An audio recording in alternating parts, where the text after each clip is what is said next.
Year പുതുവത്സര എപ്പിസോഡിലേക്ക് എല്ലാവർക്കും സ്വാഗതം. ഈ പുതുവർഷത്തിൽ ആരോഗ്യത്തിനായി, ശരീരത്തെ സംരക്ഷിക്കാനായി പുതിയ തീരുമാനങ്ങൾ എടുക്കാൻ ആഗ്രഹിക്കുന്നവർക്ക് വേണ്ടിയാണ്. അമിതവണ്ണവും കുടവയറും ഒക്കെ കുറച്ച് ആരോഗ്യം വീണ്ടെടുക്കാൻ ആഗ്രഹിക്കുന്നവർക്കും മാറാരോഗങ്ങളിൽ നിന്നും മുക്തി നേടാൻ ആഗ്രഹിക്കുന്നവർക്കും വേണ്ടിയാണ്. ഒരുപാട് കാലമായി മരുന്ന് കഴിക്കുന്ന, വിട്ടുമാറാത്ത രോഗങ്ങളുമായി ജീവിക്കുന്ന ഓരോ വ്യക്തിക്കും വേണ്ടിയാണിത്.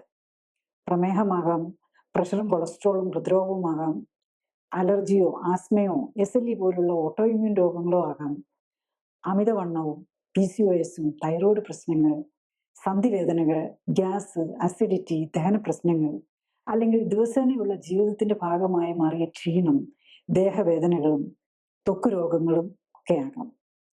ക്യാൻസറിനെ അതിജീവിച്ച് ഇനി വീണ്ടും വരാതിരിക്കാനായി ആഗ്രഹിക്കുന്നവരാകാം. ദിവസേന പ്രഷറിനും ഷുഗറിനും ഹൃദ്രോഗത്തിനുമായി കഴിക്കുന്ന മരുന്നുകളിൽ നിന്നും മോചനം നേടാനും മരുന്നുകളെ സ്ഥിരമായി ആശ്രയിക്കാതെ കഴിയാൻ ആഗ്രഹിക്കുന്നവർക്ക് വേണ്ടിയാണിത്. ഹാർട്ട് അറ്റാക്കും ആൻജിയോപ്ലാസ്റ്റിയും ബൈപ്പാസും മുട്ടുമാറ്റിവെക്കലും പോലുള്ള ഓപ്പറേഷനുകളും ഒഴിവാക്കാൻ ആഗ്രഹിക്കുന്നവർക്കും വേണ്ടിയാണിത്. കൂടുതൽ അറിയാൻ ലിങ്ക് ക്ലിക്ക് ചെയ്യുക. കൂടുതൽ വീഡിയോകൾക്കായി സബ്സ്ക്രൈബ് ബട്ടൺ അമർത്തുക.